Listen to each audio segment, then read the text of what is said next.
Hello, everybody, and thank you for tuning in to this week's episode of Gear Up. Here's what's in store for you today. Tragic news in the sports world, and a top 5 that you will hopefully think is funny. I'm Michael Peters, and you're watching Gear Up. First, for some MLB news.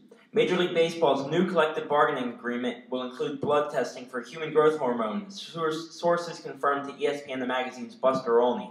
MLB would become the first professional sports league to test for HGH. The NFL agreed upon HGH testing in its collective bargaining agreement this year, but has yet to act on it. Matt Kemp signed an 8-year, $160 million contract on Friday with the Los Angeles Dodgers. It is by far the largest deal in Dodgers history. The Toronto Blue Jays have changed their uniforms. The uniforms they will be wearing next season resemble the uniforms they wore when they won consecutive World Series titles in 1992 and 1993. Now for some NFL. My game of the week this week is Giants vs. Eagles. The Giants are 5.5-point favorites, but I think they will win by more than that. The Giants are 6-3, while the Eagles are 3-6, with all 3 of their wins coming against teams with a combined record of 10-17. Also, the Giants beat the Eagles 29-16 on the road earlier in the season, and they are playing at home this week. I think this will be an easy game for the Giants, especially with Michael Vick and Jeremy Maclin out, and backup quarterback Vince Young starting. Young has thrown 1 pass this year, which was an interception. Lastly, the Giants want revenge for the pitiful loss last year to the Eagles at the Meadowlands, where the Eagles made a comeback that seemed like it could only be true in a movie. The NFL has fined 6 players from the Lions and Bears for their actions in the Bears' victory last Sunday. The Lions and Bears are known for a very heated rivalry, but it was a little over the top to be fined over $62,000. Baltimore Ravens middle linebacker Ray Lewis isn't expected to play in this week's game against the Bengals because of a toe injury that has prevented him from practicing all week. Lewis has started 57 consecutive games, which dates back to December 2007. Now for some college football top 25 scores. NC State crushes 7th-ranked Clemson 37-13. 17 Wisconsin defeats Illinois 28-17 as Monte Ball gets his 30th touchdown of the season. 21-ranked Penn State improves to 9-2 as they beat Ohio State 20-14. Iowa State stuns 2-ranked Oklahoma State 37-31 in 2 overtimes to shake up the BCS standings. And 8-ranked Virginia Tech barely sneaks by North Carolina 24-21. Now for some college football news. Ohio State has been in contact with Urban Meyer about becoming the football coach. Sources close to Meyer and the Buckeyes have reported to ESPN.com. Both Meyer and Ohio State Athletic Director Gene Smith have denied the reports. Georgia claims the SEC East with a win over Kentucky, while Michigan State clinched the Big Ten's Legends Division by crushing Indiana 55-3. A driver of a U-Haul truck carrying beer kegs suddenly sped up in the tailgating area before the Yale-Harvard game Saturday, fatally hitting a 30-year-old woman from Massachusetts and injuring 2 other women, police said. Our thoughts and prayers go out both to the families of the victims and the victims themselves. Now for some NBA news. A large number of current and former NBA stars have agreed to play in Barack Obama's basketball game that doubles as a fundraiser for the president's re-election campaign on December 12th in Washington, D.C. Dwight Howard, Kevin Durant, Chris Paul, Carmelo Anthony, Ray Allen, and Chris Bosh have committed to participate, and sources say many more are going to follow this trend. Many NBA players, Dwayne Wade, Dirk Nowitzki, and Kevin Durant, to name a few, are considering playing overseas.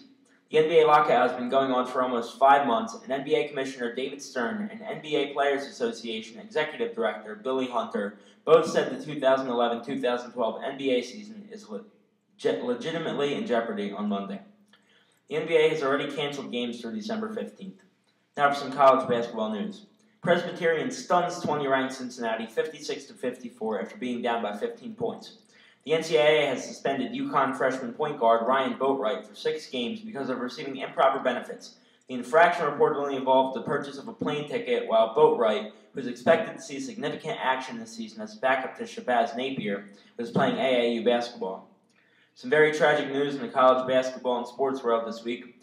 Oklahoma State women's basketball head coach Kurt Budka and assistant coach Miranda Serna were aboard a plane that crashed in Arkansas. Budka and Serna were on a recruiting trip. Also, passing away were the pilot, former Oklahoma Senator Olin Brandstetter and his wife Paula. Our thoughts and prayers go out to their families and friends. Now for this week's edition of Mike Speaks Out. My question this week is, should we change the BCS system? I think we should. As we all saw this week, many games that we thought were going to be easy wins for some top 25 teams turned into stunning upsets. Oklahoma State, Oregon, and Clemson all got knocked off this week, and they were all in the top 10 coming into their games. Boise State lost to TCU last week to most likely kill its BCS championship hopes. But would it have mattered if they had won that game? Even if Boise State went undefeated, would they get a berth in the national championship? Probably not, because they are in the Mountain West Conference, and they are looked down upon because many people believe that there is a lesser competition in the MWC than in the SEC or ACC, for example. Another example is Houston, who are undefeated this year at 11-0, but are still 8th in the rankings behind all teams with one loss except the only other undefeated team, which is LSU. Why are two teams that have identical records so far apart in the standings? It's because Houston isn't as good as LSU, because they're playing easier teams, most people say. However, you won't know who the better team is until they face off in the championship. But there are other teams that also think they deserve a shot. Many only have one loss, and that was to a tough team. But in the current system, this eliminates most of them from the championship game. If the BCS switched to a playoff system, like everybody else in the sports world, then we would truly know who was the best team, and some teams would get a second chance. If the BCS had any sense, they would adopt the system for the top 8 teams while keeping the bowls for the teams that didn't make the playoffs. Now for some This Day in Sports History. In 1975, J.D. Drew, a Red Sox center fielder, was born. In 1981, Carlos Boozer, a power forward for the Chicago Bulls, is born. And in 1997, Mavericks AC Green sets an NBA record of 907 consecutive games played. I was thinking about it, and all is not lost if the NBA season gets canceled. There are plenty of things NBA players can do if there is no basketball. Here are my top 5. At 5, we have compete on Dancing with the Stars. At 4, we have open a car dealership. Oh wait, that's reserved for retired football players. At 3, we have announce NBA games. Oh wait, there aren't any games. At 2, we have help short people reach the top shelf in grocery stores. And at 1, we have feed giraffes at the zoo. Thank you for watching today's episode, and have a wonderful day.